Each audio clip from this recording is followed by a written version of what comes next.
second gen, and my ethnicity is Korean. Second gen, I'm Korean. I'm the first generation Chinese.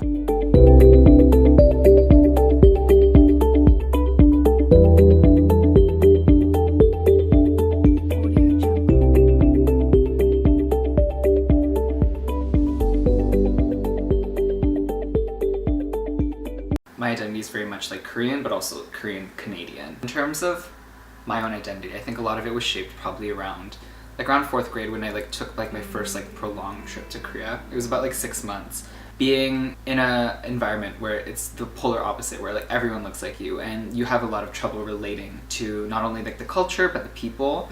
I think that's when I kind of took a step back. It's definitely been weird growing up in Canada where your cultural identity is such a big part of who you are. And then for me, because I'm not white, it's automatically assumed I'm from somewhere else. And so to not be able to speak Japanese, to not understand a lot of the cultural aspects of it become diluted. I definitely went through identity crisis in high school when I suddenly was surrounded by a lot of people that were more cultured, and I think it'll just be interesting to see if they need the cultural identity that we in this generation at this time need, when it's such a powerful thing to have a cultural identity, versus if they just speak a language, are they going to feel connected enough to the culture and live in Canada? I don't think I've ever gone through a identity crisis. I think I've always been aware that I was Asian. I was always aware of my surroundings, what country I was in, the people that were around me. I was always proud of being Asian.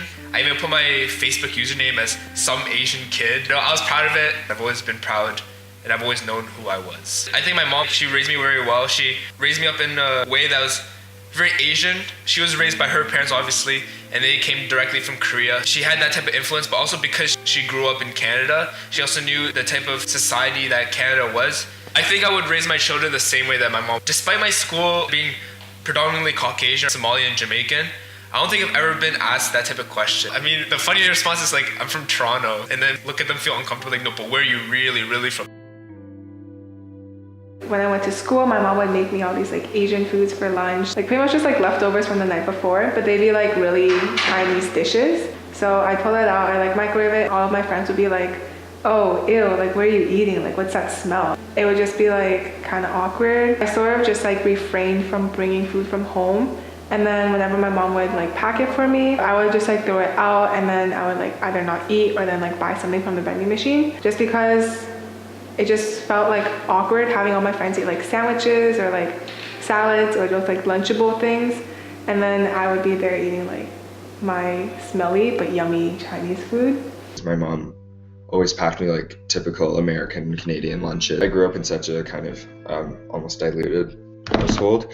It's made it so that I never felt the Western standards of parenting were different than the standards that I was raised with. Of a difference between me and first and second generation. Just being able to talk to my parents about everything. Yeah, they knew whenever I was drinking, they introduced it to me slowly, stuff like that. And there were times when I wasn't in a good mental state and I could still open up and talk to them. And I feel there's a lot of pressure to kind of hide some of the aspects of your life that weren't so positive from parents that when their kids were first or second generation. I definitely, yeah, I felt I could very much open up to my parents, and I felt very fortunate that that was the case. I was lucky to have a school and a bunch of friend groups that was very open about different cultures and ethnicities, different customs. So I don't really think that I've ever felt pressure to subscribe to one idea. I think the typical thing is people from North America say you're too Asian for them, but then your own people say that you're too North American for them. When I go to say a Korean grocery store, when I go for a sample, the Korean people are oh, you try? I'm oh, I'm Korean too. I'm definitely a lot more comfortable with English. My Korean isn't really that good. My first language is technically Korean, and once I went to daycare, I almost completely forgot my Korean. But as I started getting older, I'm trying to learn more Korean. I'm trying to understand more because I want to understand more about my culture. And that's just another piece of identity. So if I don't have that Korean side of me, I feel that's a missing piece of my identity. Definitely when I was younger, I wanted to be my white friend. I wanted to wear makeup. I wanted to dress the way they did. I wanted to go out do the things they did. I wanted to speak English in the house. I didn't want to speak Chinese. I didn't want to be associated in TNT or super Asian malls and such like that. But then growing up, I was kind of you know what, this is my background. It's actually really cool. A lot of the difficulties I feel like are most cultural based. Like growing up, I always wanted to be like as whitewash as possible. But then once I moved back to China, I got more in touch with my roots. I learned more about like the Chinese culture and like the history and such. Then I was kind of like, oh, like it was so stupid for me for like my childhood years to always want to be like my white friends, to always want to like change myself and then hate the way that I look, hate the way that my background is. Growing up as an Asian Canadian, there's some type of wanting to fit in more, some sort of like internalized racism that definitely stems within lack of representation within your local community. So there was definitely a lot of times and hardships like growing up where I kind of like wanted to change myself or adhere myself more to these standards, and it was a very like non-authentic experience trying to mold myself to be more accepted. I definitely think that's changed now. I think not only in terms of like myself, but in terms of cultural contexts, like people are a lot more comfortable having these conversations and a lot more comfortable being different and being proud of those differences too. So I definitely think that's something that we need to be proud of and we need to celebrate.